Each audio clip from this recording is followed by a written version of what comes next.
Media మిత్రులందరికీ నమస్కారం. October 13వ తేదీన తెలంగాణలో దాదాపు రిటైర్మెంట్ ఎంప్లాయీస్ అప్పటికి 13,000 మంది, అప్పటికి 12 మంది చనిపోయినప్పుడు జాతీయ మానవ హక్కుల కమిషన్ల మరి వీళ్ళకి రావాల్సిన బకాయిలు ఇవ్వమని చెప్పి నేను కేసు వేయడం జరిగింది. దానిపైన నిన్న 6వ తారీఖున జాతీయ మానవ హక్కుల కమిషన్ చీఫ్ సెక్రటరీ గారికి 8 వారాల లోపు వాళ్ళ డబ్బులు వాళ్ళకి ఇవ్వాలి అని చెప్పి చేసి, మళ్ళా ఆ చనిపోయిన వారికి మరియు బకాయిలు ఉన్న వారికి ప్లస్ పిటిషనర్ దారుకి వాళ్ళ పూర్తి వివరాలు వాళ్ళకి తెలపాలని చెప్పారు. ఇక్కడ వరకు హ్యాపీ. అయితే మొన్న అసెంబ్లీ సెషన్లో ఎమ్మెల్సీ దేశపతి శ్రీనివాస్ గారు అడిగినటువంటి ప్రశ్నకు మరి ఫైనాన్స్ మినిస్టర్ పెట్టుకున్నటువంటి బట్టి విక్రమార్క గారు మాట్లాడుతూ దాదాపు 20,500 మంది రిటైర్డ్ అయినరు, కోర్టు కేసులు అక్కడక్కడ వేసిండ్రు, దాదాపు అందరి డబ్బులు మేము ఇచ్చేసినాం అని అసెంబ్లీ సాక్షిగా పచ్చి అబద్ధాలు ఆడిండు దొంగ.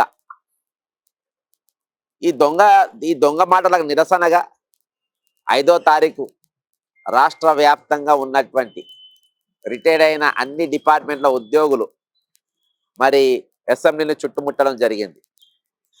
ఆ వార్తను డైవర్ట్ చేయనికి మళ్ళీ ఇంట్లో పెద్ద దొంగ ఉంటాడు రేవంత్ రెడ్డి అంటాడు. ఆ దొంగ ఏం చేసిండంటే కల్వకుంట్ల కవిత అడికోర్ ఇన్ఫ్రాస్ట్రక్చర్ ఈ దొంగల రాణిని ఆమె రంగంలో దింపాడు. ఆమె సెప్టెంబర్ 3వ తారీఖు రాజీనామా చేస్తుంది ఎమ్మెల్సీకి. ఇక నేను అది స్పీకర్ ఫార్మాట్లు ఇస్తుంది, కానీ 5వ తారీఖు మళ్ళా దిగుతుంది. ఎందుకు దిగుతుంది? డైవర్ట్ చేయడానికి దిగుతుంది. అంటే ఎటు పోయి ఇక 5వ తారీఖు 6వ తారీఖు జాతీయ మానవ హక్కుల కమిషన్కే డైరెక్షన్. ఇక ఈ దొంగలందరూ ఇలా కూర్చొని ఇలా దొంగల వీళ్ళు కూర్చున్నదంతా 89 కేసులు ఉన్న క్రిమినల్ ముఖ్యమంత్రి, ఇక ఆయన కింద ఉన్నట్టు ఉప ముఖ్యమంత్రి ఇంకో దొంగ, ఈ ఇద్దరు దొంగలు కూర్చొని ఎట్లా వీళ్ళ పైసలు ఎగ్గొట్టాలి, రిటైర్డ్ అయిన పైసలు.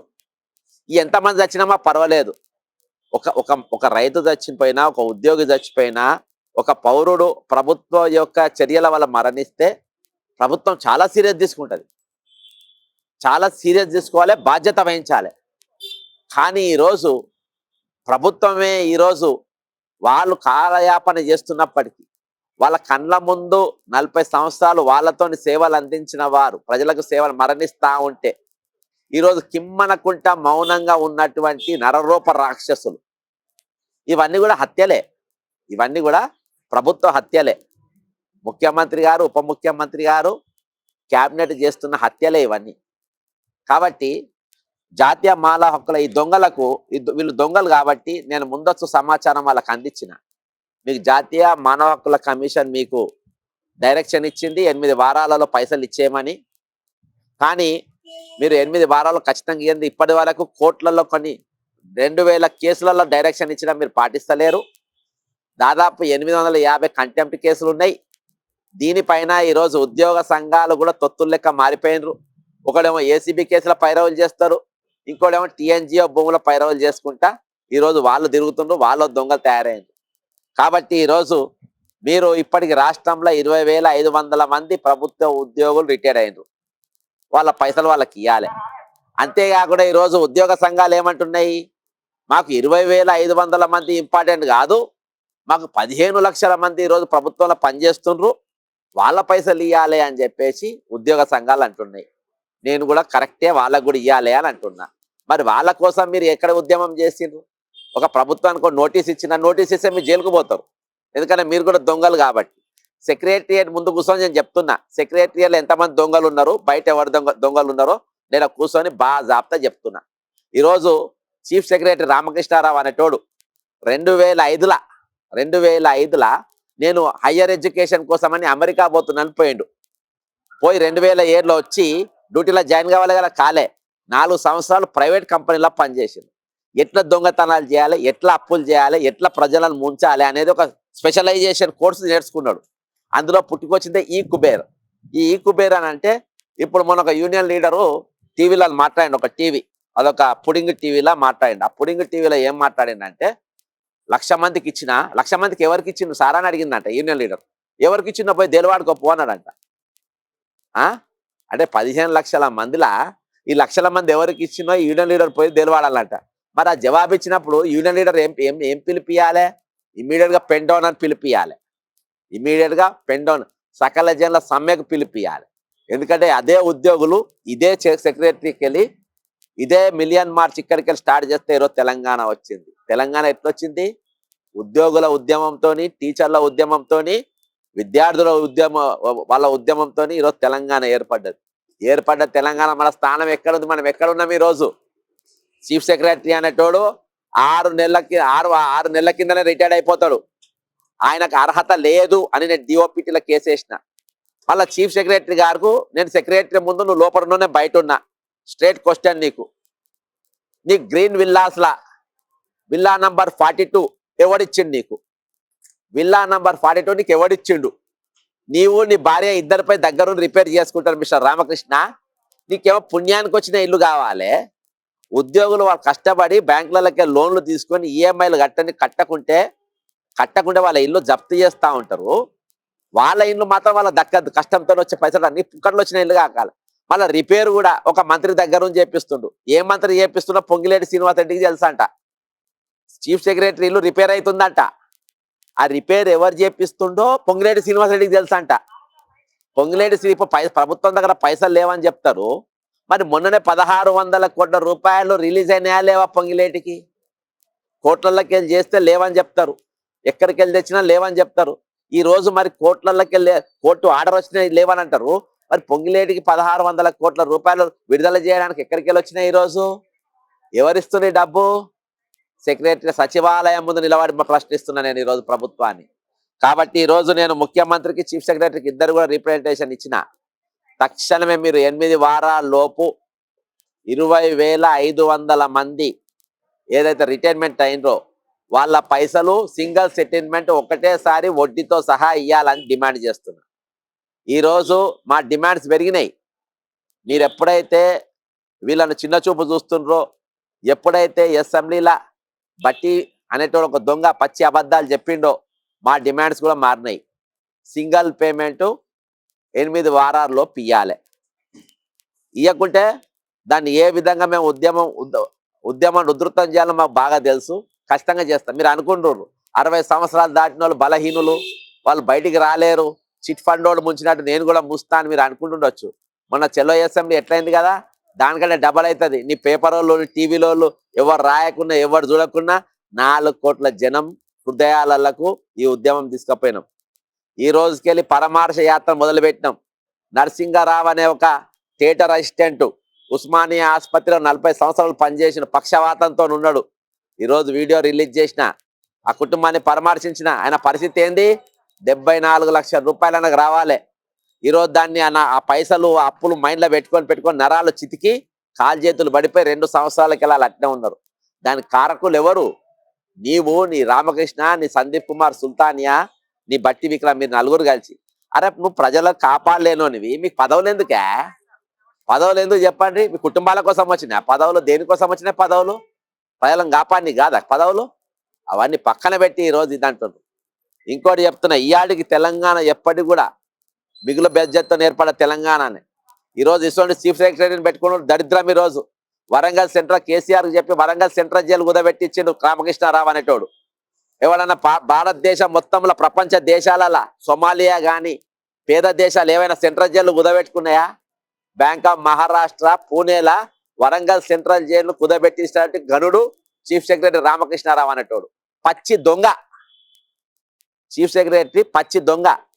నేను చెప్పింది అబద్ధం అయితే కేసు పెట్టుకొని నేను బెయిల్ కూడా తీసుకోను.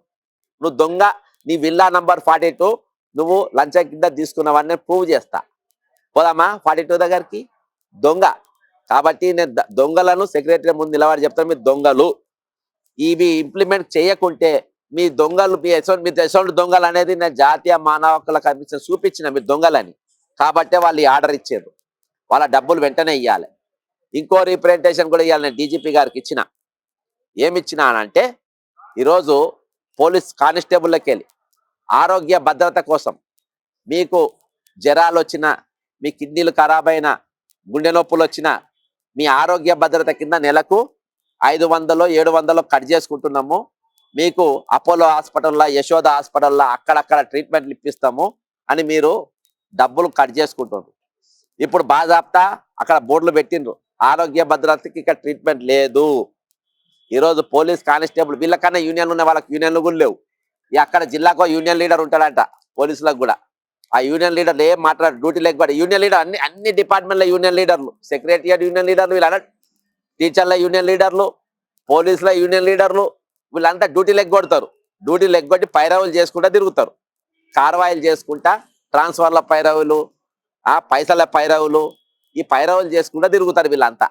ఇట్లా పోలీస్ డిపార్ట్మెంట్లో ఉన్న యూనియన్ లీడర్లు కూడా పైరవికారులు. ఇక వాళ్ళ 24/7 డ్యూటీ ఉంటుంది. ఇప్పుడు నేను కూర్చున్నా కదా, కలర్ డ్రెస్లలో రకరకాలుగా ఒక 5-6 జాగాలలో నన్ను అబ్జర్వ్ చేస్తూ ఉంటారు, పక్క చేస్తాను ఏం మాట, ఆ డ్యూటీ వాళ్ళది. ఇక పగలు రాత్రి 24/7 వాళ్ళ డ్యూటీ ఉంటుంది. ఆ డ్యూటీ వల్ల వాళ్ళకి బీపీ వస్తుంది, షుగర్ వస్తుంది. బీపీ షుగర్ ఉన్నవానికి హార్ట్ అటాక్ వస్తుంది, పోతారు. ఈయన హార్ట్ అటాక్ వచ్చి కానీ ఆరోగ్య భద్రతల ప్రతి నెల 700 దాచిపెట్టుకున్నా కదా, చలో నేను యశోదేవ్ తీసుకపో, నన్ను కిమ్స్కు తీసుకపో, నన్ను అపోలోకి తీసుకపో అంటే మీకు ఇక్కడ లేదు, మీరు ఉస్మానియాకి పోవాలి. మరి ప్రతి నెల 700 వేసినాం కదా. కాబట్టి నేను చెప్పేది ఏంటంటే ఆ 700 వేసు కట్ చేయండి. అది ఇప్పుడు హెల్త్ ఇన్సూరెన్స్ కింద ఉన్నది.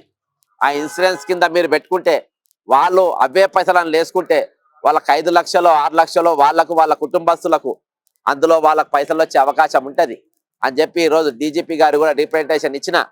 వాళ్ళ ఆరోగ్యాలతో ఆడుకోకండి. ఈరోజు పోలీస్ కానిస్టేబుల్ నాకు చెప్పుకున్నారు, మొన్నటి దినాన అరెస్ట్ అయినప్పుడు వాళ్ళకు యూనియన్లు ఉండయి. యూనియన్లు మొత్తం ఈరోజు మీ చెప్పు చేతల్లో పనిచేస్తున్నాయి. కాబట్టి మా తరఫున కూడా మాట్లాడమని ఈరోజు పోలీసులు మమ్మల్ని అడిగింది. కాబట్టి నేను అడుగుతున్నా, మీరు ఏవైతే ప్రతి నెల 700 రూపాయలు కట్ చేస్తుండ్రో మీరు అవి మెల్ల వాళ్ళకి ఇచ్చేయండి. వాళ్ళ ఆరోగ్యం కోసం వాళ్ళు వేరే ఇన్సూరెన్స్లో కట్టుకుంటారు, లేకుంటే మీరన్నా వాళ్ళకి ఇన్సూరెన్స్ల కోసం కట్టాలని చెప్పేసి డీజీపీ గారు కూడా నేను విజ్ఞప్తి చేస్తున్నా.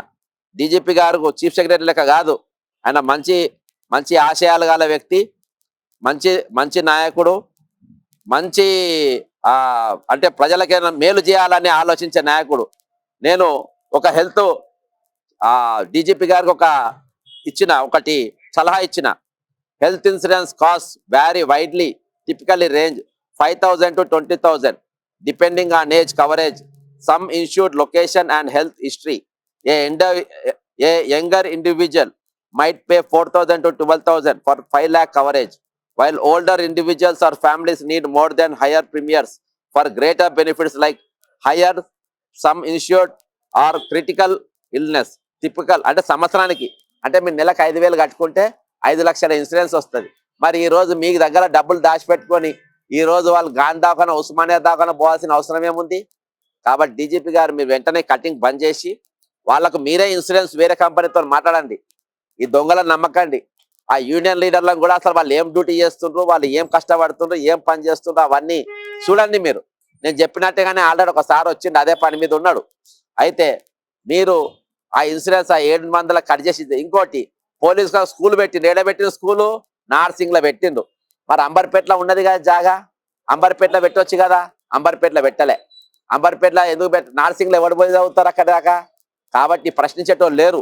ఈరోజు సెక్రటరియట్ యూనియన్లు కానీ, టీచర్ల యూనియన్లు కానీ, పోలీసుల యూనియన్లు కానీ, ఏ యూనియన్లు కూడా ఆ ఉద్యోగుల హక్కుల గురించి కానీ వాళ్ళ సమస్యల గురించి కానీ మాట్లాడే పరిస్థితి లేదు.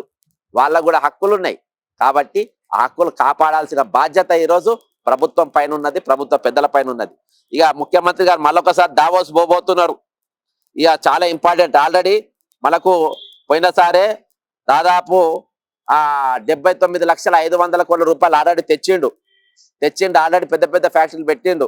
ఆల్రెడీ 50,000 మంది నౌకరు చేస్తుండ్రు. ఇప్పుడు మళ్ళా పోతుండ్రు దావోస్కు. మరి దావోస్కు పెట్టుబడులు తేలికి పోతుందా, పెట్టడానికి పోతుందా అర్థం చేసుకోవాలి. Revanth Reddy will leave to Davos to attend the world economic forum. మొత్తం ఇంగ్లీష్లో మాట్లాడాలి. ఇక అక్కడ from meeting on January 19th during the 6-day visit. 6 రోజుల్లో పోతుందంట. The chief minister will attend the global conclave and meet globally industries అందరినీ కలుస్తారంట. ఇక డౌటే లేదు, పెట్టుబడులు పెట్టడానికే పోతుండ్రు. కాబట్టి ఇది పరిస్థితి. ఖచ్చితంగా నేను చెప్పిన ప్రతి అంశం పైన స్పందించాలి. నేను మాట్లాడిన ప్రతి అంశమైన ప్రభుత్వం చర్యలు తీసుకోవాలి. లేకుంటే ఖచ్చితంగా 101% నేను చెప్తున్నా, ఖచ్చితంగా ప్రభుత్వానికి చెప్తున్నా, మీతోని ఖచ్చితంగా రిటైర్డ్ అయిన వాళ్ళ పైసలు వాళ్ళ బెనిఫిట్స్ ఖచ్చితంగా ఇచ్చి తీరుతా. మర్యాదగా ఇస్తారా, తన్నించుకొని ఇస్తారా మీరే తెలుసుకోవాలి. జై తెలంగాణ, అమరవీరులకు జోహార్.